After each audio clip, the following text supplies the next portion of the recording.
வரகாத்து. நான் பேராம்பட்டில் இருக்கேன். என் பேர் ஆதில் அகமது. இது வந்து 2016 வந்து பேராம்பட் செய்ய ஆரம்பிக்கும் போது 23 பள்ளிகளில் வந்து கணக்கெடுக்கப்பட்டது. அதில் வந்து 400க்கு மேலே குடும்பங்களுக்கு வந்து இதுவாக தேவை இருக்குன்னுட்டு இதில் வந்து 10 பள்ளிவாசல் அந்தந்த முகலாவுக்கு அவங்க தேவை பூர்த்தி பண்ணிக்கிறாங்க. மற்ற 13 பள்ளிவாசல் இருக்கவங்க வந்து அந்த ஃபண்ட்ஸு வந்து இது பண்ணுற இது அவங்களுக்கு இல்லை, பூர்த்தி பண்ணுறதுக்காக இல்லை. அதனால நாங்கள் என்ன பண்ணுறோம், இந்த மெயின் மஸ்ஜிதில் இருக்கிற சோக் மைதான தலைமை ஆக்கிட்டு ஊரில் இருக்க மற்றவங்க பேசி ஒரு அமௌண்ட்டை ரெடி பண்ணிவிட்டு இப்போது அந்த 10 பள்ளிவாசல் அவங்க பூர்த்தி பண்ணிக்கிறாங்க.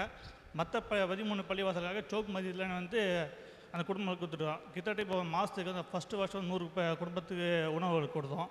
இந்த வருஷம் வந்து 266 குடும்பத்துக்கு வந்து மளிகை சாமான்கள் கொடுத்து வந்துட்டு இருக்கிறோம்.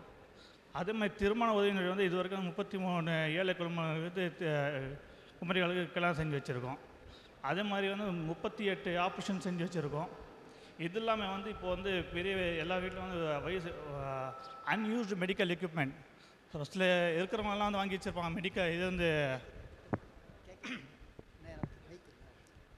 அன்யூஸ்டு மெடிக்கல் எக்யூப்மெண்ட் சொல்லிட்டு இது ஒரு ஸ்கீம் வச்சோம். ஏன்னா நான் வந்து இப்போது இருக்கிறவங்க வந்து இது வீல் சேரு இல்லை ரொட்டேட்டிங் பெட்டு இல்லை ஏர் பெட்டு இந்த மாதிரி வாட்டர் பெட்டெல்லாம் வந்து காசு இருக்கிறவங்க வந்து வாங்கி வச்சுருப்பாங்க. அவங்க வீட்டில் ஏதாவது ஏழை வியாதி வந்துன்னா அது வந்து அவங்க யூஸ் பண்ணுறப்ப அது வேஸ்ட்டாக அப்படியே இதுவாக இருக்கும்.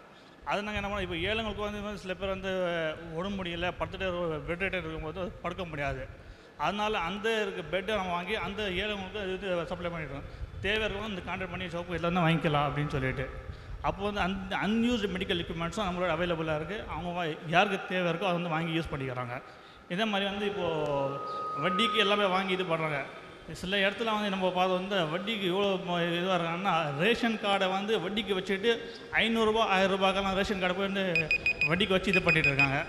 அதை மதிய சார்பாக நம்ம என்ன பண்ணியிருக்கோம்னா அந்த வட்டியை மீட்டி அந்த கார்டை மதியத்தில் வச்சுன்னு இருக்கிறோம். தேவைப்படுறவங்க மாதமாக வந்து மதியத்தில் வந்து அந்த கார்டை வாங்கிட்டு போயிட்டு அவங்க ரேஷன் வாங்கிட்டு இன்னும் வைக்க அந்த கார்டு மதியத்திலே கொடுத்துட்றோம். அதை வந்து அவங்க ரீயூஸ் பண்ண வட்டிக்கு எதுவும் கொடுக்க முடியாது அவங்களால. இந்த மாதிரி சர்வீஸ் பண்ணிட்டு இருக்கோம். ஜதாக்கல்லாஹ் ஹைர்.